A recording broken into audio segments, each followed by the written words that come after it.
friends, நான் Subhada zacs kitchen-ல இருந்து இது உங்களுக்கான சேனல் நமது மொழியில். Friends, இன்னைக்கு வந்து பாத்தீங்கன்னா இட்லி, தோசை அப்பெல்லாம் வந்து பாத்தீங்கன்னா எப்பவுமே வீட்ல என்ன பண்ணுவோம்? சாம்பார் வைப்போம், சட்னி வைப்போம். என்ன சட்னி வைப்போம்? தேங்காய் சட்னி வைப்போம், இல்ல தக்காளி சட்னி வைப்போம். நம்ம ரொம்ப ரேரா தான் அந்த புதினா சட்னி, மல்லி சட்னிலாம் வந்து வைப்போம். இன்னைக்கு வந்து பாத்தீங்கன்னா ரொம்பவே டிஃபரெண்டா இருக்கக்கூடிய கதம்ப சட்னி எப்படி செய்யுதுன்னு பார்க்கலாம். கதம்ப சட்னி அப்படினாலே வந்து பாத்தீங்கன்னா அதுல வந்து நல்ல ஒரு ஃப்ளேவர்ஸ் இருக்கும்.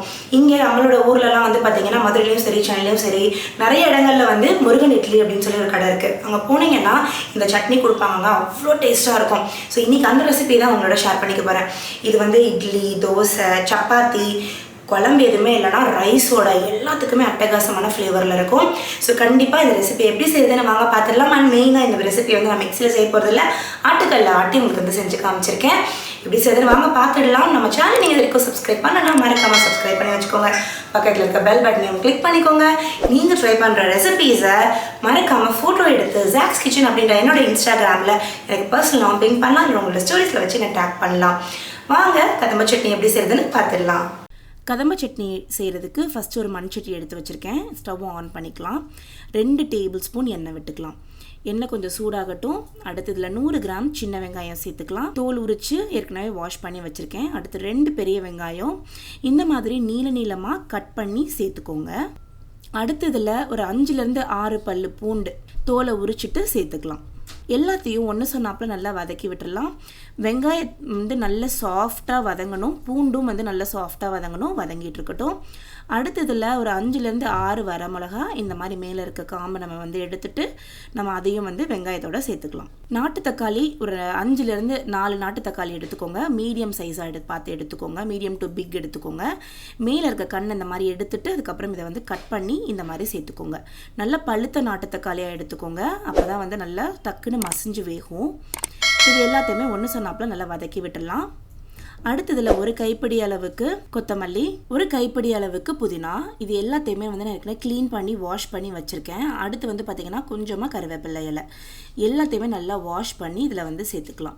சுவைக்கு ஏற்ப உப்பு, நான் வந்து பிங்க் சால்ட் சேர்க்குறேன். அடுத்து நம்மளுக்கு ஒரு சின்ன எலுமிச்சம்பழம் அளவுக்கு புளி தேவைப்படும்.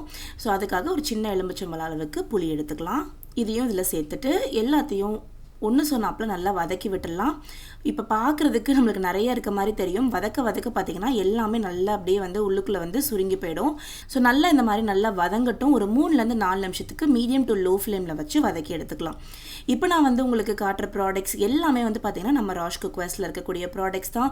உங்களுக்கு இதில் ஏதாவது ப்ராடக்ட் வாங்கணும் அப்படின்னா டிஸ்கிரிப்ஷனில் நம்ம ஆன்லைனில் அவைலபிளாக இருக்கக்கூடிய ப்ராடக்ட்ஸ் எல்லாத்துக்குமே நான் வந்து உங்களுக்கு லிங்க் கொடுத்துருக்கேன். நீங்கள் வந்து செக் பண்ணி பார்க்கலாம். அண்ட் ஸ்டோருடைய கான்டாக்ட் நம்பர் அண்ட் ஸ்டோருடைய அட்ரஸும் நான் உங்களுக்கு வந்து கொடுத்துருக்கேன். நீங்கள் அதுலேயும் வந்து டேரெக்டாக வாங்கணுன்னாலும் வாங்கிக்கலாம். நம்மளுடைய ஷாப் சென்னை பெருங்குடியில் இருக்குது. ஸோ இப்போ நம்ம ஸ்டவ்வை ஆஃப் பண்ணிவிட்டு இதை கொஞ்சம் ஆற விட்டுடலாம். இப்போ ஓரளவுக்கு ஆறிடுச்சு. இப்போ கொஞ்சம் சூடாக இருக்கும்போதே இதை வந்து நான் ஒரு ஆட்டுக்கல்லுக்கு மாற்றிக்கிறேன். ஆட்டுக்கல்லுக்கு மாற்றிட்டு இது எல்லாத்தையுமே வந்து நம்ம அரைச்சி எடுத்துக்க போகிறோம். ஆட்டுக்கல்ல ஆட்டும் போது வந்து பார்த்திங்கன்னா நம்மளுக்கு நல்ல ஒரு சுவை கிடைக்கும். நீங்கள் மிக்சியில் அரைக்கணுன்னாலும் தாராளமாக மிக்சியில் அரைச்சிக்கலாம். எனக்கு இந்த கதம்ப சட்னி வந்து பார்த்திங்கன்னா இந்த மாதிரி ஆட்டுக்கல்ல வந்து ஆட்டி சாப்பிடும்போது ரொம்பவே பிடிக்கும். ஸோ ஃபஸ்ட்டு வந்து இந்த வரமிளகாய் எல்லாத்தையும் ஃபஸ்ட்டு உள்ளே தள்ளி விட்டு லைட்டாக நசுக்கி விட்டு நம்ம வந்து அரைச்சி எடுத்துக்கலாம். ஒரு 10லேருந்து 15 நிமிஷம் நீங்கள் கண்டினியூஸாக ஆட்டும்போது நம்மளுக்கு நல்லாவே வந்து சூப்பராக வந்து மசிஞ்சு வந்துடும் சட்னி. இந்த ஆட்டுக்கல் வந்து பார்த்திங்கன்னா நம்ம ராஷ் குக்வேர்ஸ்லேயே அவைலபிளாக இருக்குது. இது வந்து சட்னி கிரைண்டர் அப்படின்னு சொல்லுவோம். இது வந்து 8 இன்ச்சு 10 இன்ச்சு சைஸஸில் வந்து அவைலபிளாக இருக்கும். ஆன்லைன்லேயும் நீங்கள் அதை பை பண்ணலாம். உங்களுக்கு வந்து டீட்டெயில்ஸ் எல்லாமே டிஸ்கிரிப்ஷனில் இருக்குது. ஸோ சூப்பராக சட்னி ஆடி ரெடியாக ஆகிடுச்சு பாருங்கள். நல்லா மசிஞ்சு வந்துருச்சு. இப்போ இது எல்லாத்தையுமே ஒரு பவுலுக்கு மாற்றிடுறேன்.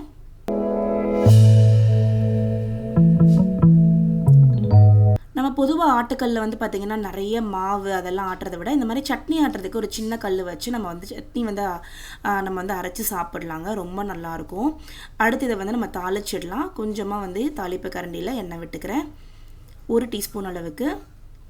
அடுத்து என்னோடய அஞ்சரை பெட்டியிலேருந்து கொஞ்சமாக கடுகு எடுத்து போட்டு கடுகு நல்லா வெடிச்சதுக்கப்புறம் கொஞ்சமாக கருவேப்பிலை சேர்த்து மேலே சட்னிக்கு மேலே போட்டு இதை இட்லி, தோசை, சப்பாத்தி இதோட சர்வ் பண்ணுங்கள். ரொம்ப அட்டகாசமாக இருக்கும். மார்னிங் ஒரு 3 இட்லி 4 இட்லி வச்சு பக்கத்தில் ஒரு சூப்பரான ஃபில்டர் காஃபி அண்ட் இந்த கதம்ப சட்னி அட்டகாசமான காம்பினேஷனில் இருக்கும். கண்டிப்பாக ட்ரை பண்ணி பாருங்கள், உங்கள் எல்லாருக்குமே ரொம்ப பிடிக்கும். ட்ரை பண்ணி பார்த்துட்டு இந்த கதம்ப சட்னி ரெசிபி எப்படி வந்திருக்குன்றதை மறக்காமல் எனக்கு கமெண்ட் செக்ஷனில் சொல்லுங்கள். நீங்கள் ட்ரை பண்ண ரெசிபீஸை ஃபோட்டோ எடுத்து இன்ஸ்டாகிராமில் என் கூட ஷேர் பண்ணிக்கலாம். நான் உங்களுடைய ஃபோட்டோஸ் பார்க்குறதுக்காக வெயிட் பண்ணிகிட்டே இருப்பேன். அண்ட் நான் உங்களுக்கு நிறைய எம்மியான ரெசிபீஸ் வந்து ஷேர் பண்ணுறேன். அதுக்கு பதிலாக உங்ககிட்ட இருந்து ஒரு குட்டி லவ் தான் எதிர்பார்க்குறேன்.